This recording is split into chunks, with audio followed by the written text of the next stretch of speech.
RRB, l'invité du matin. Bien le bonjour Gilles Ménage. Bien le bonjour Lionel Sabot. Votre invité ce matin, Philippe Germain, le président du gouvernement de la Nouvelle-Calédonie. Monsieur le Président, bonjour. Bonjour. Et merci d'avoir répondu à notre invitation ce matin, alors que vous avez une réunion du gouvernement dans quelques minutes. Nous allons bien sûr vous demander quel vœu vous formez pour les Calédoniens pour l'année 2019. On y reviendra tout à l'heure, mais parlons d'abord du budget qui a été voté la semaine dernière au Congrès, le dernier budget de cette mandature. Comment vous le qualifieriez, ce budget ? Le budget, vous savez, c'est toujours un acte politique important. C'est l'acte le plus important d'un gouvernement chaque année. Et celui-là était particulièrement important puisque c'était le dernier de la mandature. Il permettait bien sûr de tracer les perspectives budgétaires et économiques pour 2019, mais c'était aussi l'occasion de faire le bilan de la mandature, donc un bilan d'ailleurs qui a été salué par la quasi-totalité, 75% des élus du Congrès, puisque une des grandes actions de ce gouvernement était de redresser, d'assainir les comptes publics. Oui, c'est ce que vous aviez dit en début de mandature. Vous étiez engagé dans une politique de maîtrise des dépenses. Oui, c'est important parce que souvent les Calédoniens ont l'impression, et quelquefois à juste titre, que les élus sont pas suffisamment attentifs des impôts qu'ils payent. Donc moi, venant du monde de l'entreprise, j'avais à cœur de faire la démonstration que nous pouvions avoir une bonne gestion, et c'était nécessaire puisque la Nouvelle-Calédonie avait de grosses difficultés, elle était en déficit, elle avait plus d'épargne pour rembourser ses emprunts. Donc on a mené une politique qui a consisté à faire 15 milliards d'économies. Au total, on avait un budget en 2014 de dépenses qui était de 52 milliards, on l'a ramené à 37 milliards et on l'a remonté ces 2 dernières années à 38 puis 39 milliards. Donc pour pouvoir d'abord rééquilibrer nos comptes, réduire les dépenses inutiles, superfétatoires, etc. Et puis surtout reconstituer notre épargne pour pouvoir continuer à investir et surtout être en capacité de rembourser nos emprunts. Vous donnez là encore 2 chiffres. On avait moins 3,7 milliards d'épargne une fois qu'on avait remboursé nos crédits en 2014. Aujourd'hui, on a 6 milliards d'épargne, 2 milliards de crédits à rembourser, donc on met 4 milliards chaque année de côté. Ce qui fait que nos comptes maintenant sont assainis et sont propres, on va dire, pour les années qui viennent. Alors en même temps, sur ces 60 milliards de budget qui ont été votés la semaine dernière, on voit tout de même qu'il y a quand même plus de 40 milliards qui sont en section de fonctionnement. Ça veut dire que la Nouvelle-Calédonie, c'est quand même une grosse machine à faire fonctionner. Oui, c'est des politiques, c'est une réforme. Le gouvernement de la Nouvelle-Calédonie est en charge de poser les politiques publiques. Alors bien sûr, on pense à la jeunesse, à l'enseignement, l'éducation, la formation professionnelle, etc. Mais là, j'ai mis l'accent sur la réforme du modèle économique. On a vécu la dernière décennie sur des investissements extérieurs pour la construction de nos usines, avec des cours du nickel qui étaient particulièrement bien orientés. Donc, une période faste pour la Nouvelle-Calédonie. Maintenant, il faut qu'on apprenne à vivre avec nos moyens, entre guillemets, ceux que nous générons nous-mêmes. Et sur la dernière décennie, sans que tout le monde s'en rende compte, mais on achète beaucoup plus à l'extérieur qu'on est en capacité d'exporter. C'est-à-dire que on perd 150 milliards de croissance chaque année, 150 milliards de richesses qui ont été créées par les entreprises et leurs salariés, qui s'évaporent, qui partent en fumée. C'est notre principal handicap aujourd'hui économique, puisque quand vous avez 150 milliards qui sont ni transformés en salaire, ni en consommation ou en investissement, eh bien c'est une richesse qui est perdue pour le pays et qui ne permet pas l'année suivante de repartir du bon pied. Donc on a lancé cette réforme du modèle économique dès 2015 pour qu'on soit moins dépendant de l'extérieur. C'est ce qu'on a fait avec les provinces sur la politique d'autosuffisance alimentaire, puisqu'aujourd'hui on ne produit que 13% de ce que l'on consomme. Tout au moins, c'est ce que c'était le taux en 2014. Aujourd'hui, on est à 18 et on veut monter dans les 10 prochaines années à au moins 30% de production de ce que nous consommons. C'est réduire notre facture énergétique, qui est la plus grosse, avec la politique là aussi de production d'énergie renouvelable propre en Nouvelle-Calédonie, pour tendre là encore vers plus d'autonomie énergétique. C'est bien entendu développer nos exportations. La première, bien sûr, c'est celle du nickel. Ça, c'est quelque chose qui fonctionne sans l'appui du gouvernement, mais on le sait, on est très dépendant des cours internationaux, donc on n'a pas la main en Nouvelle-Calédonie. Par contre, on peut soutenir le développement du tourisme, qui est une source d'exportation, puisqu'on fait rentrer des devises. Oui, vous dites même que c'est le deuxième vecteur de développement potentiel. C'est le deuxième secteur d'exportation, effectivement, et donc là, on a franchi maintenant durablement la barre des 100 000 touristes, puisqu'on a même franchi la barre des 120 000 touristes. Il faut viser sur le moyen long terme 200 000 touristes pour avoir un niveau d'équipement suffisant pour que la Nouvelle-Calédonie soit visible sur les marchés internationaux.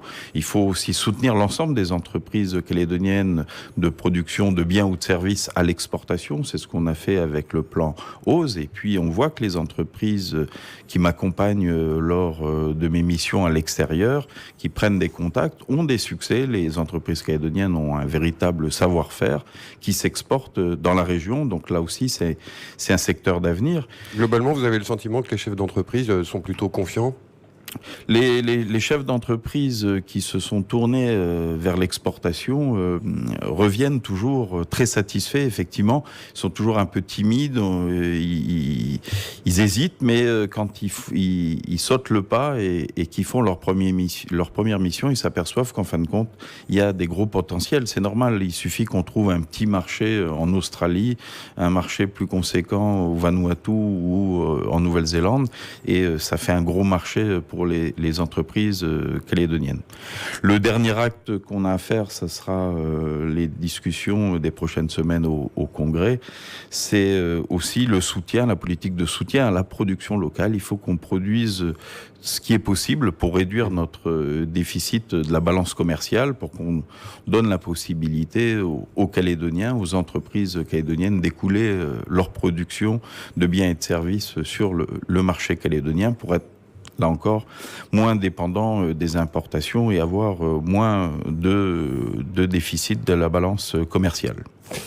Et puis le dernier sujet sur lequel on a travaillé sur la fin du mandat, là, depuis fin 2017, c'est le parc naturel de la mer Corail. C'est encore un secteur qui est mal connu des Calédoniens, mais c'est un secteur d'avenir. C'est la préservation de notre biodiversité exceptionnelle. La Nouvelle-Calédonie est un véritable hotspot de la biodiversité. Elle a le plus grand lagon du monde, la deuxième barrière de corail du monde, la plus grande réserve maritime d'Europe. On a un tiers des récifs vierges, ceux qui sont encore intacts de la planète, alors qu'il n'y en a quasiment plus, puisqu'il n'en reste plus que 1,5% à l'échelle de la planète qui sont encore dans l'état naturel comme ceux de la Nouvelle-Calédonie. Et avec tout ce potentiel, on peut vraiment développer un nouveau modèle économique, un modèle de croissance durable, respectueux de l'environnement, basé justement sur la préservation, parce que préserver, c'est mettre beaucoup de disciplines ensemble. C'est d'abord la recherche pour mieux connaître, pour mieux valoriser, pour mieux protéger. C'est l'innovation. On a un parc naturel qui fait 1,3 million de kilomètres carrés pour le surveiller.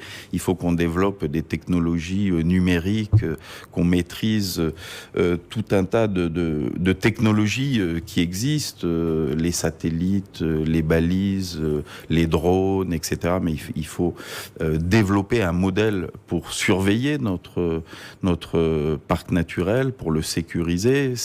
Et puis c'est de l'innovation économique, c'est le développement économique, c'est la culture, la valorisation de la culture autour de notre biodiversité. La nature et la culture sont liées, c'est notre histoire, c'est notre patrimoine.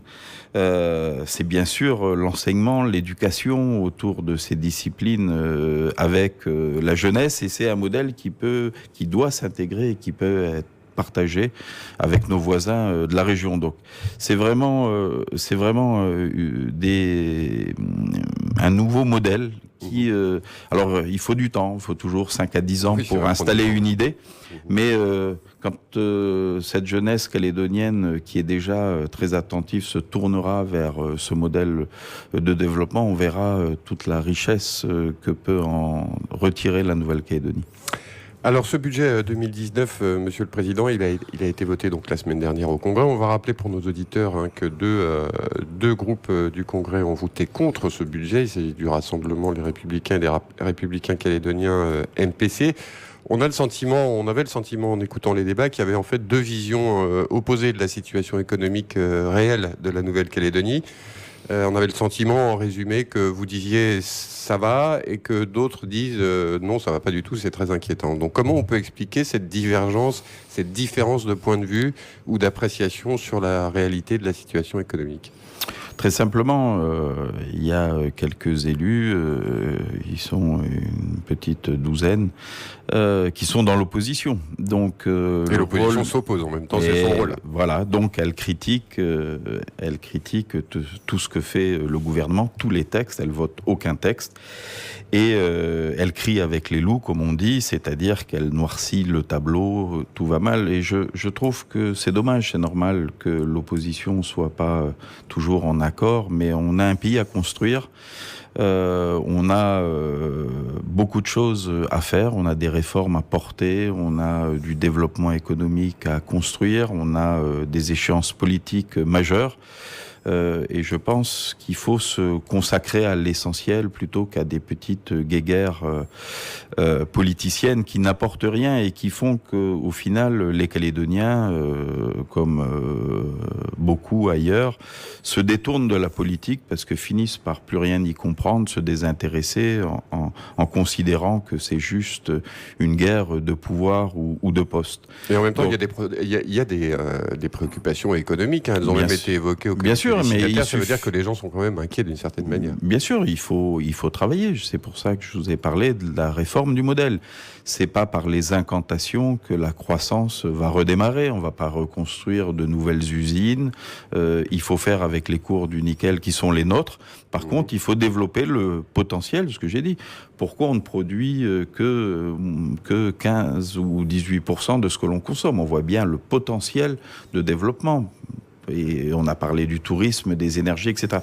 Ça, c'est concret, c'est se projeter vers l'avenir, donner une visibilité à notre jeunesse pour voir vers quel métier il faut se tourner. Ça se construit un modèle économique comme un pays. Et donc, il est bien que les forces politiques restent sur l'essentiel. Et c'est ce qu'on arrive à faire, puisque quand même, toutes nos réformes, sans exception, ont toutes été votées par le Congrès, la plupart ou beaucoup d'entre elles à l'unanimité et les autres avec une très forte majorité. Et puis il y a une opposition qui elle, pour exister, est bien critique de tout ce qui est fait.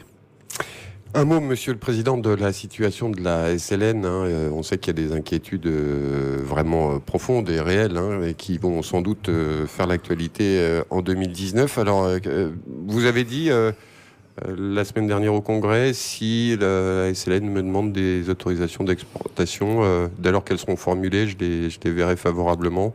Vous confirmez ? C'est pas moi qui décide, c'est le gouvernement, mais le gouvernement, bien sûr, travaille sur ces sujets en étroite collaboration avec les provinces qui ont la compétence en matière de nickel. C'est plus qu'une crise du nickel, c'est un chamboulement qui est intervenu depuis 2010 avec la chute spectaculaire des cours à partir de 2015.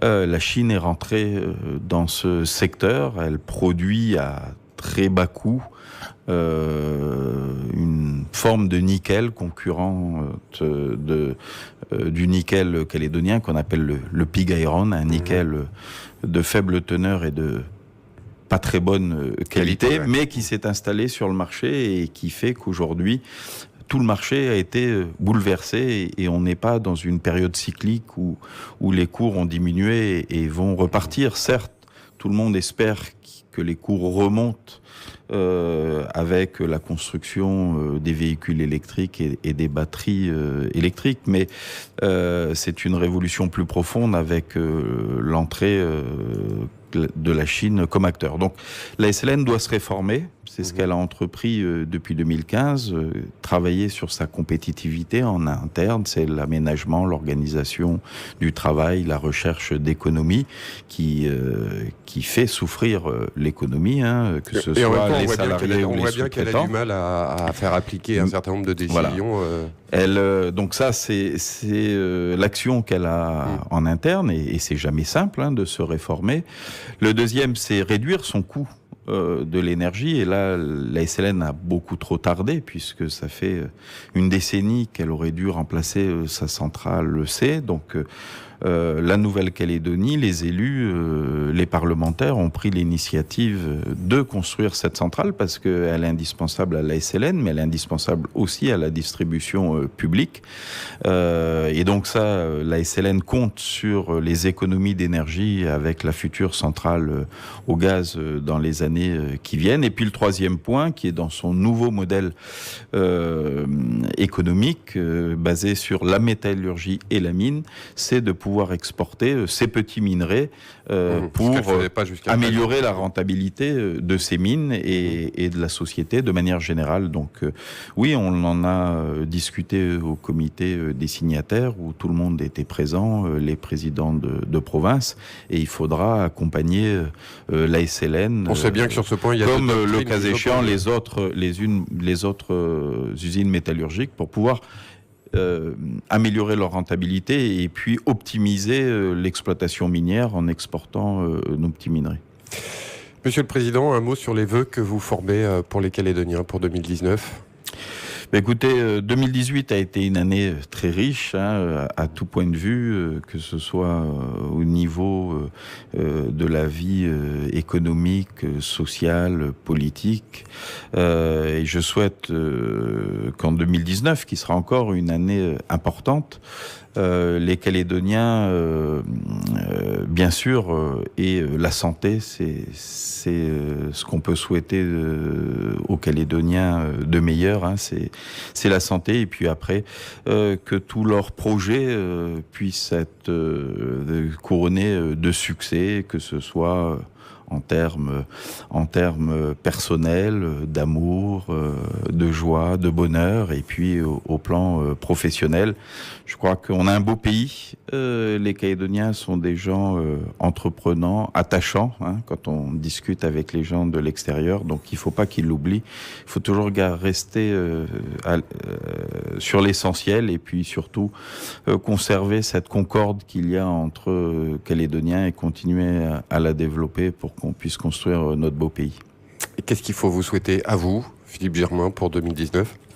Eh bien, il nous reste encore en 2019 5 mois de travail. Donc moi aussi, j'ai besoin de cette santé pour poursuivre notre travail et le mener à bien jusqu'au dernier jour de notre mandat. Monsieur le Président, merci d'avoir accepté notre invitation ce matin.